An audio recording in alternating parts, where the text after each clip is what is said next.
Les Amérindiens racontent qu'en chaque être humain naissant se trouvent deux loups.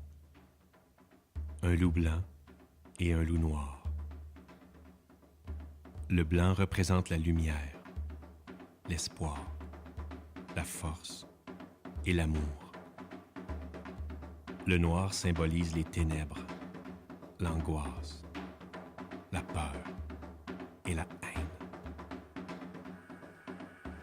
Lequel des deux est le plus fort? Celui qui est le mieux nourri.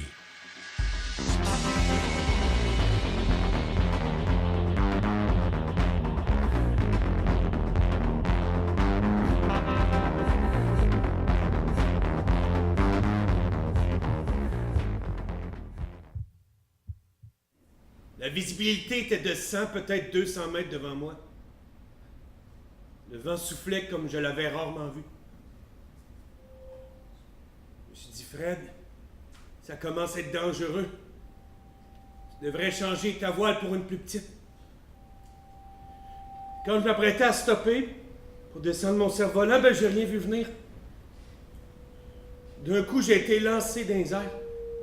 Sans que je puisse rien faire, j'ai senti le vent sauvagement attaquer ma voilure et je me suis mis à monter. Monter. Wow. Monter. À cette hauteur-là, je pourrais me faire vraiment mal, puis j'ai des bonnes chances de briser mon matériel. Ça, c'est la corde qui me relie à mon traîneau qui s'est cassée. Là, le vent va lâcher, puis la gravité, elle va me rattraper. La corde qui me relie à mon traîneau s'est cassée! Mon traîneau est perdu! Il est perdu! À droite, il est pas là. À gauche non plus. En avant, en arrière, pas de traîneau. Je suis entouré de poudreries. OK, ne pas céder aux émotions, Fred. Tu dois garder la tête froide. Facile, il fait moins 45. OK, Fred. Tu dois faire le point. J'ai plus de tente, plus de sac de couchage, plus de traîneau, plus de réchaud, plus de nourriture. Il me reste un peu de provisions de survie, mais rien qui puisse me faire tenir bien longtemps. Chris, je vais mourir. Si je retrouve pas mon traîneau, je suis mort. OK. Calme-toi, Fred, calme-toi. J'avais dit, va pas là que je l'ai dit, tu vas mourir que je l'ai dit. Qu'est-ce que tu penses qui est arrivé? Il est mort. Bon. Mais non, mais je lui avais dit.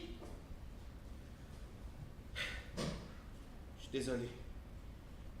J'ai peut-être aussi comme ces grimpeurs de l'Everest morts au sommet puis dont personne redescend le corps. Je deviendrais peut-être le Green Boots de l'Antarctique. Green Boots. Ça vous dit rien, ça? Green Boots est un grimpeur indien mort en 1996 et dont le corps fait maintenant partie des attractions touristiques de l'Everest. Ouais. Quand on va à Paris, on visite la Tour Eiffel, quand on monte l'Everest, c'est lui l'attraction touristique. Recroquevillé dans sa grotte, il a comme eu la mauvaise idée de se reposer puis il a gelé, face contre la pierre, avec ses bottes vertes bien en vue. Les alpinistes s'en servent comme point de repère pour calculer la distance qu'il leur reste avant le sommet. Pauvre Green Boots, il est comme devenu une borne. Bon. On va retourner à mon délire.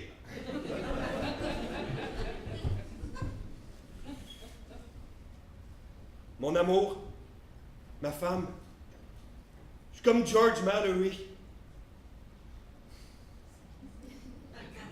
Ça vous dit rien ça non plus, hein? Hey, George Mallory, lui, est mort en 1924 en grimpant l'Everest, lui aussi, puis tout près du sommet. Hey, ça fait 93 ans et son corps repose encore en parfait état dans le froid éternel. D'ailleurs, lui, il est mort avec son secret parce que personne ne peut affirmer s'il est décédé avant ou après la montée finale.